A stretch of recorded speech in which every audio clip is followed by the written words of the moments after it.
Did you know that about 91.7% of the world's money isn't physical cash? It's just numbers on a screen. Sounds wild, right? But it's true. Governments don't need printing presses to create money. They can do it digitally, almost out of thin air. But here's the tricky part. Printing a lot of money won't solve the issues that we face today, and only increases inflation that wrecks economies. Print too little, and businesses collapse.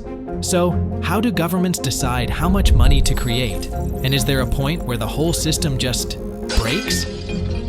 Let's uncover the truth behind money creation and what really happens when governments print money. I mean, the government could just print it. People think that that's what happens now, but no. The birth of printed money, when it all began. The concept of printing money goes back over 1,000 years. The first paper money appeared in China during the Tang dynasty in the 7th century AD, but it was under the Song dynasty in the 11th century that actual banknotes became widely used. Before this, people relied on coins made of precious metals like gold, silver, and copper. However, as economies grew, carrying large amounts of metal became impractical. The Chinese government solved this by printing banknotes that could be exchanged for metal coins. Marco Polo, the famous Venetian traveler, was stunned when he visited China in the 13th century and saw a system where the government simply printed paper and declared it money. Meanwhile, Europe was still relying entirely on gold and silver coins. It wasn't until 1661 in Sweden that Europe introduced its first official banknotes, issued by Stockholm Banco. Other countries soon followed, but these early paper notes were still backed by gold or silver, meaning people could exchange them for physical metal. This system continued for centuries until the 20th century brought a major shift. In 1944, the Bretton Woods Agreement pegged the US dollar to gold, making it the world's reserve currency. However, in 1971, President Richard Nixon ended the gold standard, meaning the US dollar and eventually all currencies were no longer backed by gold. This created the modern fiat money system, where money has value simply because governments say so. Today, money isn't just printed, it's mostly digital, created by central banks and commercial lenders. But this raises a big question. If money is no longer backed by anything real, what stops governments from printing endlessly? That's where the risks of inflation and economic collapse come in. The process of money creation, how central banks create money, issuing currency. Central banks, like the Federal Reserve in the US, the European Central Bank, and the Bank of England, have the exclusive power to issue a nation's currency. This is the most direct form of money creation, but it only accounts for a small portion of the total money supply. The process begins when a central bank prints new physical money or creates digital reserves. However, they don't just inject this money into the economy randomly. Instead, they distribute it through commercial banks. When a bank needs more cash, it requests it from the central bank, exchanging financial assets like government bonds in return. Beyond printing, central banks also create money by adjusting reserve balances, which are the electronic money that banks hold at the central bank. Increasing these reserves provides banks with more lending power, indirectly increasing the money supply. But there's a limit. If central banks issue too much money, inflation rises, decreasing purchasing power. Too little, and economic growth slows. That's why central banks use tools like interest rates and open market operations to control money flow, maintain stability, keeping inflation in check while ensuring enough money circulates for a healthy economy. How commercial banks create money through lending. Most of the money in the economy isn't printed. It's created by commercial banks through lending. This process is known as fractional reserve banking, where banks only need to keep a small percentage of deposits while lending out the rest. Here's how it works. When you deposit $1,000 in a bank, the bank doesn't just store it in a vault. Instead, it keeps a fraction, say 10%, and lends out the rest. If a bank lends $900 to another customer, that money gets deposited into another account, and the process repeats. This multiplies the money supply, even though no new physical cash is printed. For example, with a 10% reserve ratio, a $1,000 deposit can expand into nearly $10,000 through repeated lending cycles. This is how banks create the majority of money, by issuing loans for mortgages, businesses, and personal credit. However, if banks overlend, it can lead to financial instability. as seen in the 2008 financial crisis, when excessive loans and risky debt caused massive economic collapse. To prevent this, governments regulate banks, ensuring they maintain safe reserves and don't flood the economy with unsustainable debt. The fractional reserve system, how money multiplies. Ever wondered how a tiny deposit can turn into thousands of dollars in the economy? That's the magic of fractional reserve banking, a system that allows banks to multiply money far beyond what actually exists. Remember the example where we deposited $1,000 in a bank? The bank keeps only a fraction and can lend out the rest. So it keeps $100 and loans out $900 to someone else. Now, that $900 isn't physical cash. It's just numbers in a bank account. But the person who got the loan deposits it into another bank, which again keeps 10% and lends out the rest. This process keeps repeating, expanding the money supply at every step. With a 10% reserve ratio, that initial $1,000 deposit can eventually turn into $10,000 circulating in the economy. This system fuels business growth, home purchases, and economic expansion. But there's a downside. If banks lend too aggressively, they create too much debt, leading to financial crises. That's why central banks regulate reserve requirements, trying to balance money creation without triggering inflation or economic collapse. What is quantitative easing? Quantitative easing, or QE, is a monetary policy tool used by central banks to stimulate the economy when traditional methods, like lowering interest rates, are no longer effective. Essentially, it's when a central bank creates new money electronically and uses it to buy financial assets such as government bonds, corporate bonds, or even mortgage-backed securities. The goal of QE is to inject liquidity into the financial system, making it easier for businesses and consumers to borrow and spend money. By buying these assets, central banks increase their prices, which in turn lowers interest rates, encouraging investment and consumption. This process aims to boost economic activity and raise inflation to a healthy level, especially during times of recession or stagnation. Why use QE? When interest rates are already near zero, central banks need an alternative way to stimulate the economy. QE effectively bypasses the need for more loans or credit by directly adding money to the financial system, ensuring that there's enough cash flowing to support economic recovery. Examples of QE in action. This method has been used as a powerful tool during major economic crises, and its impact is hard to ignore.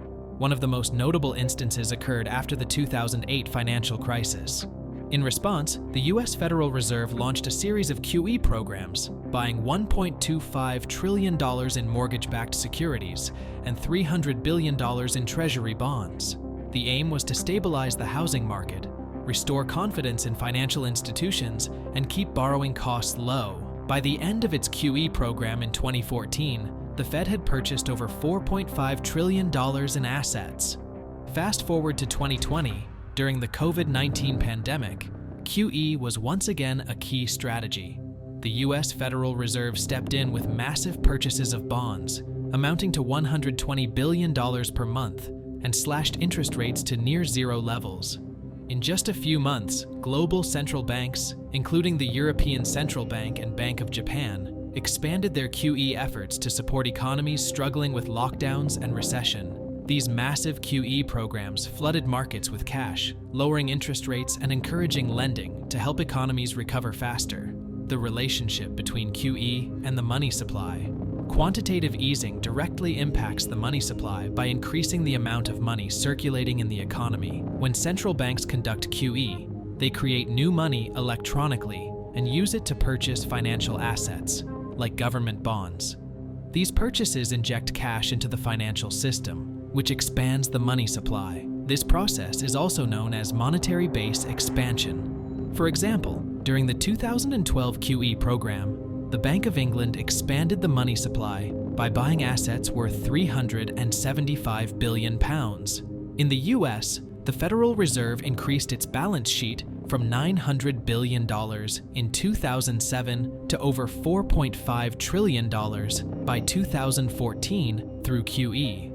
As the central bank adds new money, commercial banks get more reserves. With more reserves, these banks are encouraged to lend more to businesses and consumers, and it boosts the overall money supply. However, while this increases liquidity and lowers interest rates, there's a risk of inflation if the money supply grows too quickly without corresponding economic growth. This delicate balance is why central banks must carefully monitor QE's effects. Inflation, the danger of printing too much money. Inflation is the rate at which the general level of prices for goods and services rises, leading to a decrease in the purchasing power of money. In simple terms, when inflation occurs, your money doesn't stretch as far as it used to. For example, if inflation is 5%, something that costs $100 today will cost $105 next year. So, how does inflation happen? It's closely tied to the money supply in an economy. When a government or central bank prints too much money, often through processes like quantitative easing, it increases the total amount of money circulating. Initially, this sounds like a good thing. More money means more spending and a boost to the economy. However, if the supply of money grows too quickly, there's too much currency available for the same amount of goods and services. This leads to demand pull inflation, where the demand for goods outpaces supply, driving up prices. On the other hand, cost push inflation happens when the costs of production like wages and raw materials increase, leading producers to raise prices to maintain profit margins. Inflation can be managed through careful monetary policies, like raising interest rates or tightening the money supply. But if too much money is printed without corresponding economic growth, inflation can spiral out of control, leading to hyperinflation, where prices increase uncontrollably. Consequences of hyperinflation. Hyperinflation occurs when inflation is out of control, typically exceeding 50% per month. This extreme price increase destroys the value of a country's currency, making it nearly worthless. The effects are catastrophic as people struggle to afford basic goods, savings evaporate, and economies collapse. Two notable historical examples of hyperinflation are Weimar Germany 1921 to 1923 and Zimbabwe 2000. In Weimar Germany, after World War I, the government printed money to pay war reparations. By 1923, inflation reached astronomical levels. The German mark became so devalued that prices doubled every few days, and people were using wheelbarrows full of cash just to buy bread. At its peak, $1 was worth 4.2 trillion marks. The middle class, whose savings were wiped out, faced massive poverty, and the economy was left in ruins, paving the way for political instability and the rise of Adolf Hitler. In Zimbabwe, hyperinflation reached unimaginable proportions. By 2008, inflation hit an estimated 79.6 billion%. At one point, a 100 trillion Zimbabwean dollar note was issued, but it was worthless. Basic goods like bread and fuel were priced in the millions, and people resorted to bartering or using foreign currencies. The economy collapsed.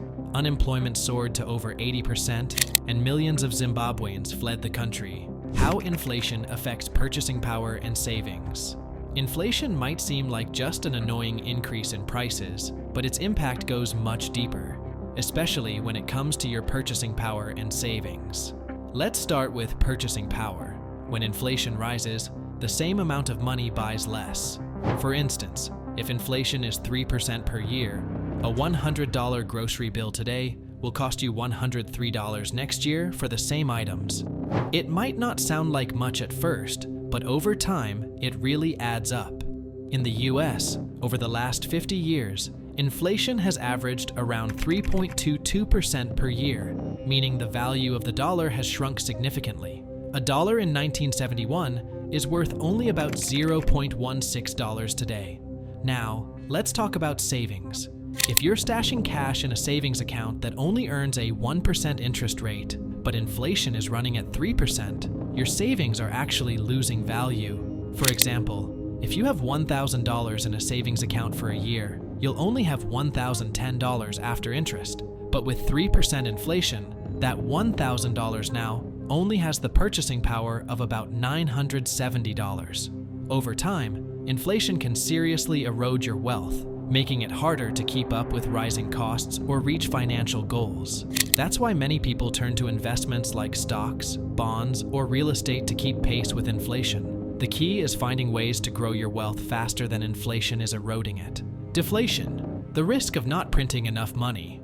What is deflation, and how it's different from inflation? Deflation is the opposite of inflation. It's when the general price level of goods and services falls over time, rather than rising.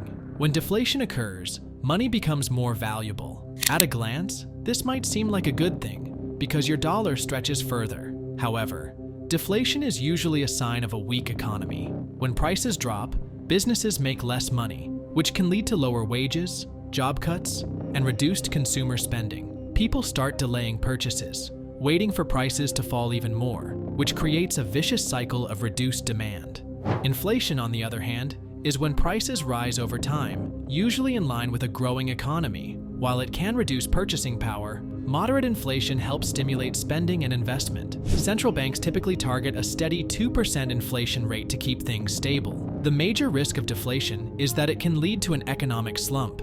For example, during the Great Depression from 1929 to 1939, deflation contributed to widespread unemployment and deepened the economic crisis, making recovery extremely difficult. It shows that just as too much money can create inflation, not enough money circulating can create deflation, and both are risky. The dangers of deflation: economic stagnation and debt deflation. When prices are consistently falling, businesses struggle to maintain profits because people expect prices to keep dropping. As a result, companies hold back on investing, expanding, or hiring.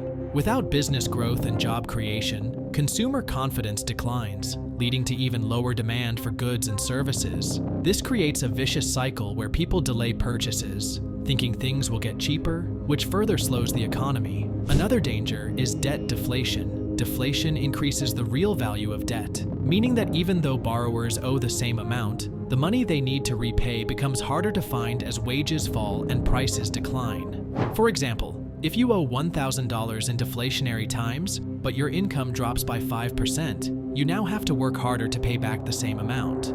This can lead to a rise in defaults, bankruptcies, and foreclosures. Both economic stagnation and debt deflation make recovery very challenging.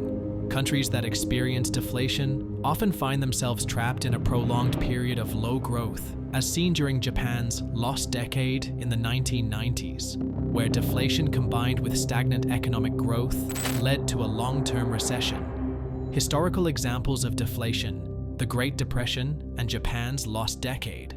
Deflation isn't just a theoretical risk. History has shown how devastating it can be. One of the most severe examples is the Great Depression of the 1930s. During this period, the US experienced a significant drop in the money supply, leading to widespread deflation. From 1929 to 1933, the US saw prices fall by nearly 30%, and unemployment soared to around 25%. As prices plummeted, businesses failed, banks collapsed, and millions of people were left jobless.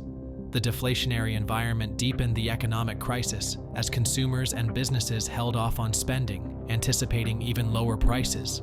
It wasn't until the US increased government spending and implemented policies like the New Deal that the economy began to recover. A more recent example is Japan's lost decade in the 1990s. Following a real estate and asset bubble burst, Japan entered a deflationary period that lasted through the early 2000s. During this time, prices fell, wages stagnated, and economic growth remained sluggish. Despite aggressive monetary policies, Japan couldn't shake its deflationary trap. The country faced an aging population, which contributed to low demand, and businesses were reluctant to invest in a deflationary environment. This prolonged deflation kept Japan's economy in a deep rut for years. The role of central banks in managing money supply. Central banks play a key role in controlling the money supply and stabilizing the economy. One of the primary tools they use is interest rates. When a central bank raises interest rates, it becomes more expensive for individuals and businesses to borrow money. As a result, people tend to spend and borrow less, which slows down the economy and reduces the money supply. On the other hand, when interest rates are lowered, borrowing becomes cheaper, encouraging spending and investment, which increases the money supply. For example, during times of economic slowdown, central banks might cut interest rates to stimulate borrowing and spending. The Federal Reserve in the US lowered its interest rates to near zero levels during the 2008 financial crisis to boost economic activity. Another important tool central banks use is open market operations. This involves the buying and selling of government bonds. When a central bank buys bonds, it injects money into the economy, increasing the money supply.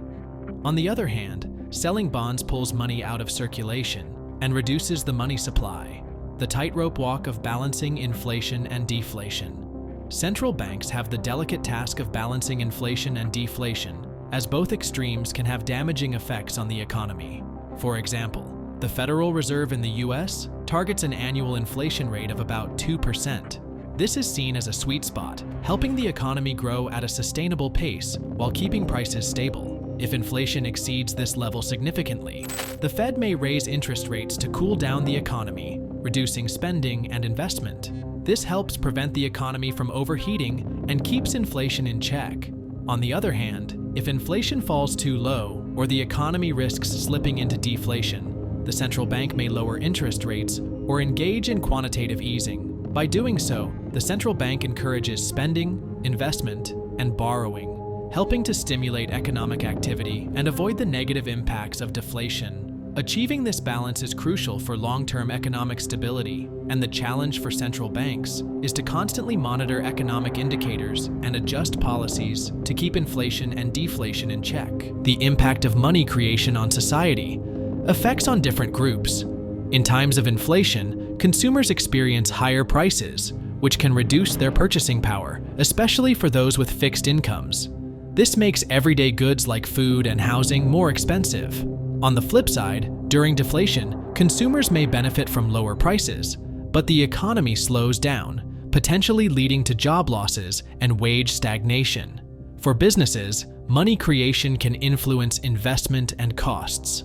In an inflationary environment, businesses may raise prices to cover rising costs, but due to interest rate hikes, the borrowing cost is higher, and it can discourage expansion.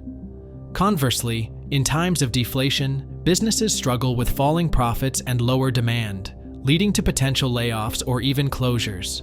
When it comes to the wealthy versus the poor, the effects can be even more noticeable. The wealthy often have investments that grow with inflation, while the poor might find it harder to keep up with rising costs. In times of deflation, wealthier individuals might be better positioned to weather the storm, whereas those with less savings and assets face greater financial difficulty. The impact on inequality and wealth distribution. Money creation, especially when done through mechanisms like quantitative easing, can have a significant impact on inequality and the distribution of wealth. In periods of inflation or when central banks inject money into the economy, asset prices like stocks, real estate, etc., tend to rise. This benefits wealthier individuals who already hold these assets. As a result, they see an increase in their wealth, while the general population, especially those without significant assets, may not experience the same gains. For those who rely on wages and savings, inflation can erode the value of money, making it harder to afford necessities. Wealthier individuals are better equipped to weather this storm, as they can pass on costs to consumers or invest in assets that appreciate.